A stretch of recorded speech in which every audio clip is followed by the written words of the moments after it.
네, 이번에는 과학도서 신간을 소개해드리는 사이언스 북카페 시간입니다.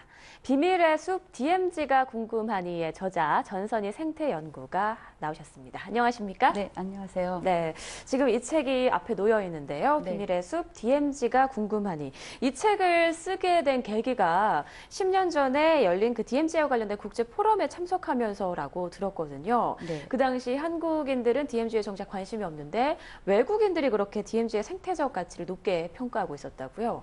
네, 제가 놀란 점이 바로 그것입니다. 네. 10년 전의 상황하고 지금의 상황을 DMZ를 바라보는 우리의 시선은 많이 달라진 것 같습니다. 네.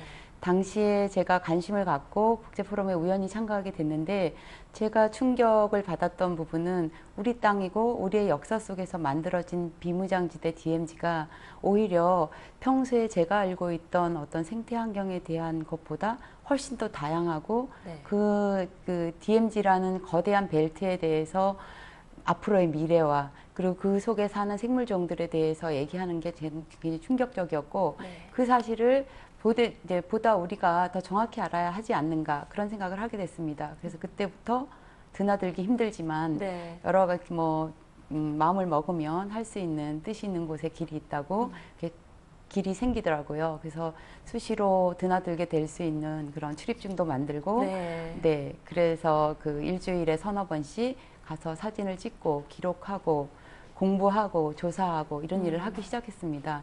그러는 동안 10년이 흘렀고 그러다 보니 제가 조사하고 기록한 자료들도 굉장히 많이 쌓이게 됐죠. 네. 그 과정에서 이제 정부나 관련 기관, 단체에서 DMZ에 대한 관심도 높아지고 생태 환경이 일반 대중적으로도 많이 알려지다 보니 교육이나 안내라던가 이런 것들에 제 자료를 제공하기도 했고, 근데 그런 것들이 거의 뭐 일회성이라든가 이렇게 연속성이 없고 좀 체계화되지 않았다는 생각을 많이 했습니다. 네. 그랬을 때 이제 자라나는 아이들에게 이런 자료를 좀 재미있게 다가갈 수 있는 방법은 없을까 고민하던 차에 올 초에 그 자연과 생태라는 출판사에서 네. 그 생태 환경에 대해서 꾸준히 책을 내오는 출판사인데 책을 내보자라는 제안을 하셨고 저로서는 굉장히 좋은 기회였죠. 그래서 책을 내게 되었습니다. 네, 10년 전에 우연히 참석한 국제 포럼에서 네. DMZ와의 그런 연이 어쩌면 닿은 건지도 모르겠네요. 예, 그렇다고 볼 수 있습니다. 네, 책을 보니까요. 네. 서부 DMZ의 생태 환경에 대한 내용으로 시작을 하더라고요.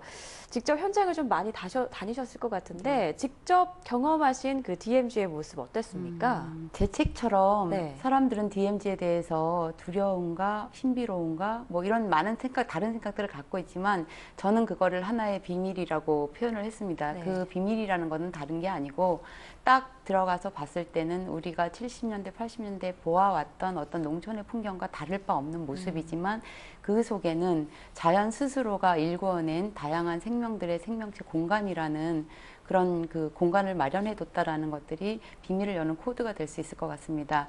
그러니까 예를 들어서 계절이 변하는 거에 따라서 다양한 생물종이 오는데 봄이면 제비가 오고 파랑새가 오고 그다음에 겨울이면은 지금 이 무렵이죠. 이제 끼룩끼룩 기러기 소리가 들리고 두루미가 오고 그리고 그 모든 생물들 피라미드의 꼭대기에 있는 맹금류, 독수리라던가 검독수리 이런 새들이 오고 뭐 그런 것들이 많이 존재하는 공간이다 보니까 서부 지역이 그럴 수 있었던 이유가 DMZ가 전체적으로 우리나라 지형상 저지대 동고 서저의 우리 한반도의 지형으로 네. 습지 지형을 많이 갖고 있습니다. 그러니까 습지의 형태가 그 작은 둔벙 그리고 길가에는 꽃들이 피고 그다음에 그런 것들이 농경지라 연결이 되어 있습니다. 그리고 그 임진강 뒤에 배후 습지로 있는 농경지와 농경지들에는 얕은 산이 존재하고 그런 구릉지 형태의 모습에는 그 바닷물이 들고 나면서 만드는 기수역 생태계가 있고 네. 그래서 그런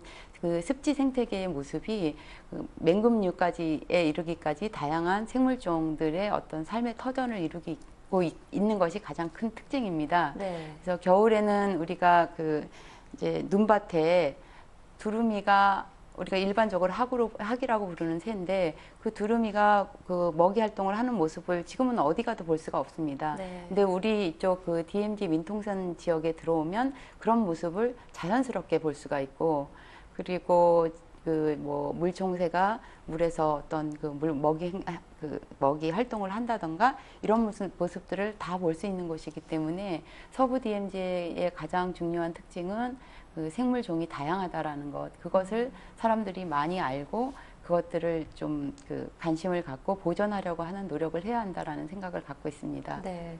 사실 DMZ에 쉽게 사람들이 들어가질 못하다 보니까 네. 말씀하신 것처럼 낯설다는 느낌도 있고 네. 약간 막연한 신비로움에 쌓여 있는 곳이기도 한데 말씀을 듣기로는 얼핏 딱 봤을 때는 그냥 7, 80년대의 농촌과 같지만 네. 잘 들여다보면은 갖가지 그런 자연의 비밀들이 숨겨져 있는 곳이다. 네. 이렇게 좀 상상을 할 수가 있겠네요. 네. 또 여러 가지 새들이 살아 숨쉬고 있다라는 말씀을 해주셨는데 있으신 책 비밀의 숲 DMZ가 궁금하니 이 책에서 특히 서부 DMZ의 새 이야기에서 여러 새들이 등장을 하더라고요. 네. 독수리부터 저새, 두루미, 뜸부기 등 여러 새가 네. 또 사진과 함께 실려 있던데 네.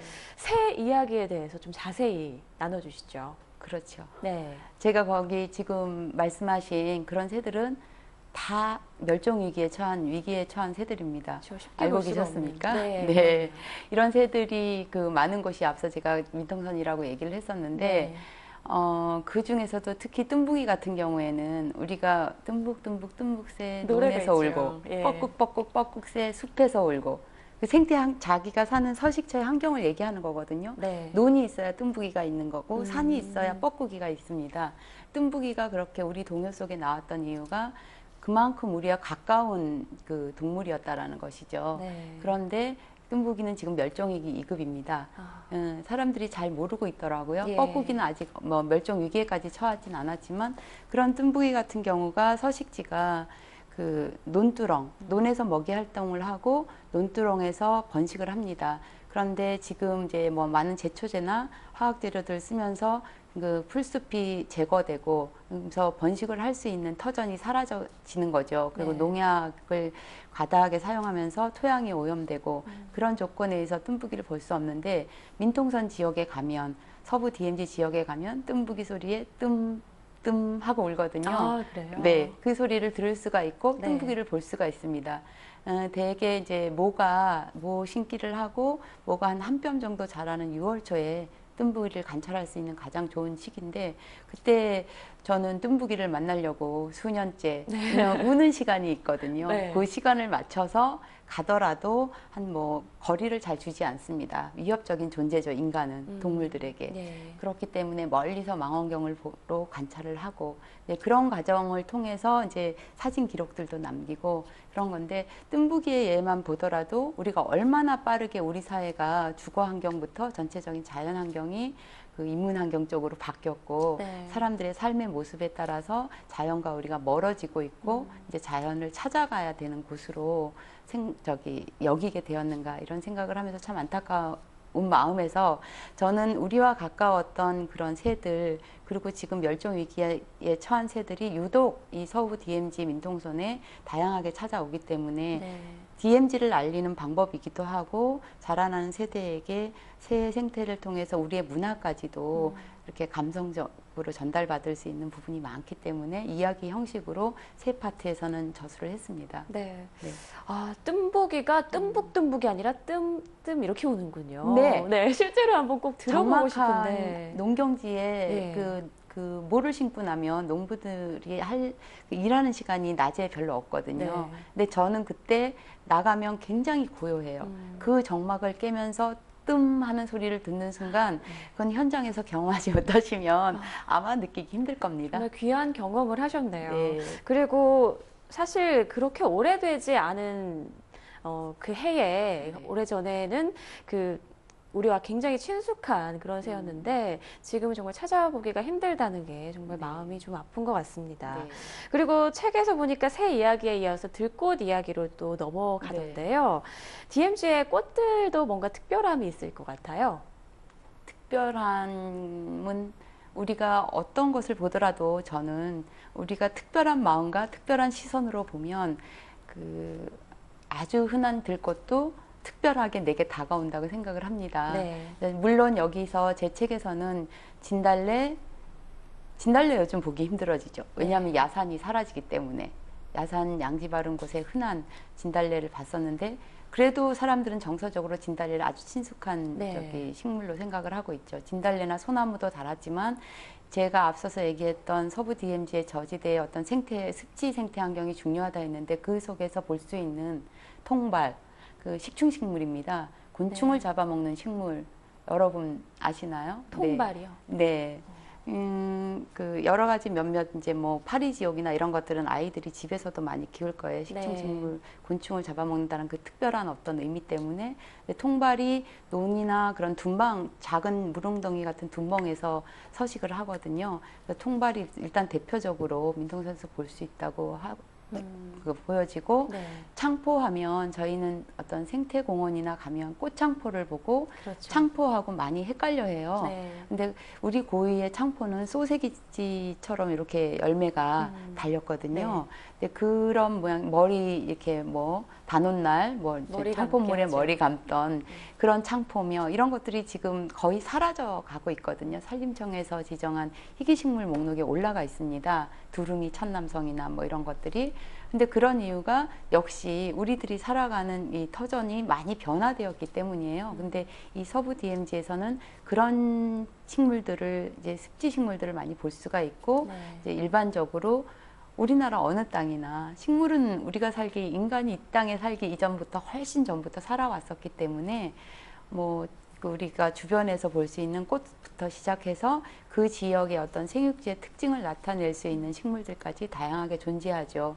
이런 것들이 꽃 같은 경우에는 관심도 많고 보면 일단 예쁘다라는 생각 때문에 그 종의 이름을 하나 알게 되면 다른 종을 알게 되고 네. 비슷한 종을 알게 되면 약간 좀 다른 지역에 살고 있는 식물도 바라보게 되고 사람들한테 훨씬 더 접근하기가 쉬운 것 같아요. 그래서 저도 이제 이 책에서는 그 꽃 이야기는 초등학생들이 봐도 이해할 수 있게 그리고 가능하면 우리 주변에서 흔히 볼 수 있는 것들. 그러나 물론 사진은 제가 서부 DMZ 민통선 지역을 다니면서 네. 모두 그곳에서 기록한 사진들을 가지고 엮었습니다. 네. 네.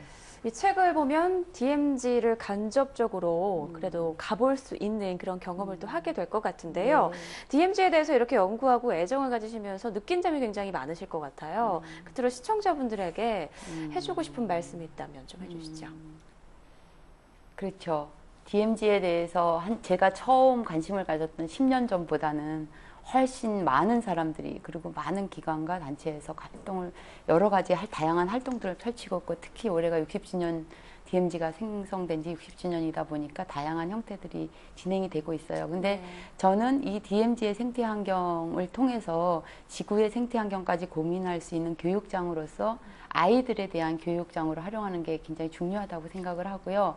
그래서 제가 가을부터 경기도교육청에서 진행하는 초등, 중등학생 그 DMZ 생태 환경 프로그램을 진행하고 있습니다. 네. 그러니까 아이들이 잠시나마 학교와 학원이라는 그런 갇힌 공간에서 벗어나서 정말 땅굴을 가면 DMZ 제가 다니는 서울 DMZ에 땅굴이 있거든요. 네. 제3 땅굴을 가더라도 그곳을 가면 우리의 역사를 알 수 있고 얘기할 수가 있는 거고 그다음에 논길과 들길을 걸으면서는 아이들과 함께 자연을 얘기할 수 있는 거거든요. 그렇기 때문에 그 아이들이 자라나는 세대들에게 지금 이 DMZ의 생태 환경이 얼마나 중요하고 우리 주변에서 이 도시, 그러니까 서울과 그 신도시 주변에서 제가 이 책에서 그 기술한 그런 DMZ까지는 불과 1시간, 2시간 거리밖에 안 되는 지역입니다. 네. 그런 곳에 우리가 알 수 없는 비밀의 코드를 하나하나 빼낼 수 있는 그런 생태 환경이 존재한다는 것들을 그리고 그런 생태 환경의 가치를 얘기할 수 있는 것은 굉장히 중요한 일이라고 생각을 합니다.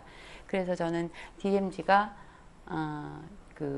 우리가 어쩌면 우리 민족에게는 그 분단의 아픔 그것들을 참고 견디고 그리고 아주 그 두려움의 대상이었지만 그것들을 참았던 그 보상이나 선물로서 자연이 우리에게 준 어떤 선물이라는 그런 공간이라는 생각을 하고 있습니다. 네. 그래서 제가 이 책을 통해서 얘기했던 새와 꽃들 그리고 DMZ의 사람들에 대한 얘기들이 DMZ의 이런 생물 종들을 보존하는 일에 작은아마 도움이 되었으면 하는 바람입니다. 네, DMZ와 더불어서 우리 생태계 그리고 환경, 자연까지 모두 좀 한 번 더 진지하게 생각해 볼 수 있는 그런 시간이 된 것 같고요. 이 책을 통해서 조금 더 깊게 알아갈 수 있을 것 같네요.